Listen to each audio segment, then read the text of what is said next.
Shalom dan salam sejahtera. Bacaan renungan harian 24 Jun 2026 Rabu dengan tema agar kita tidak lupa. Mari berdoa.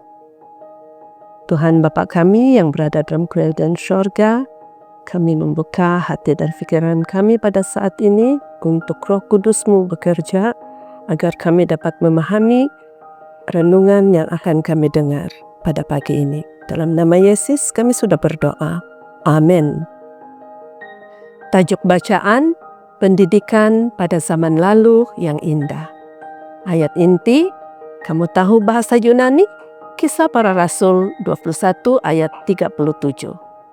Walaupun teks ini mungkin kelihatan kurang sesuai untuk renungan rohani, namun ia membangkitkan satu isu penting.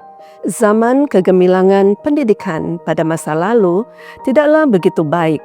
Masyarakat tidak menganggap seseorang itu benar-benar berpendidikan, melainkan mereka menguasai bahasa Yunani dan Latin kuno serta kesusastraan dalam bahasa-bahasa tersebut.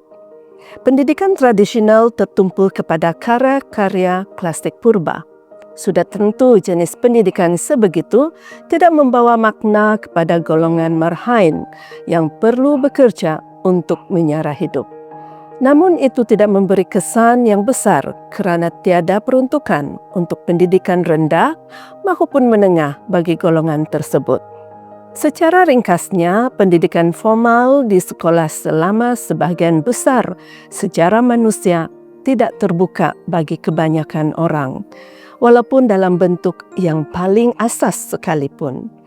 Persekolahan adalah hak istimewa golongan atasan, mereka yang berasal dari keluarga berada dan tidak pernah terpaksa bekerja untuk mencari nafkah. Seperti juga dalam penjagaan kesihatan, zaman kegemilangan pendidikan masa lalu sebenarnya sangat menyedihkan.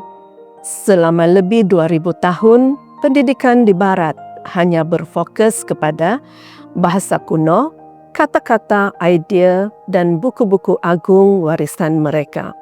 Tradisi ini sangat berprestij dan telah bertahan begitu lama, sehingga para pendidik sukar membayangkan pendekatan alternatif.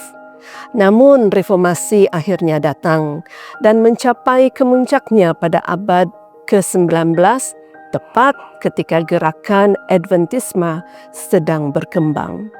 Antara tokoh terpenting dalam arus reformasi pendidikan pada tahun 1830-an ialah Horace Mann yang memimpin perjuangan untuk menyediakan pendidikan rendah awam yang berkualiti kepada setiap kanak-kanak.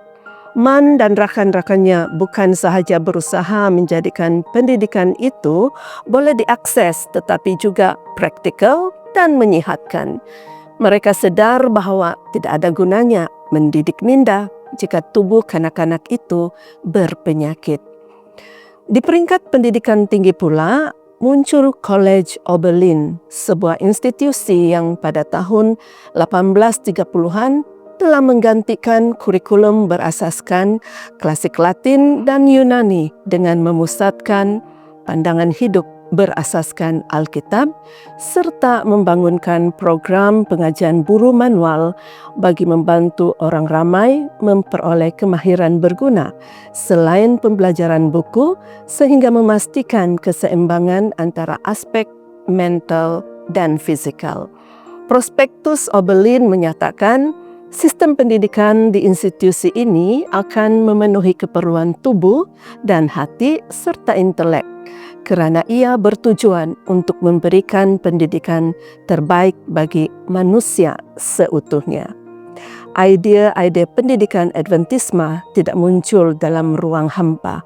Bahkan hingga ke hari ini, kita masih boleh belajar daripada budaya yang lebih luas apabila kita menilai semula tradisi dan amalan melalui lensa pandangan hidup yang berasaskan Alkitab. Demikianlah bacaan renungan kita hari ini. Tuhan memberkati kita semua. Amin.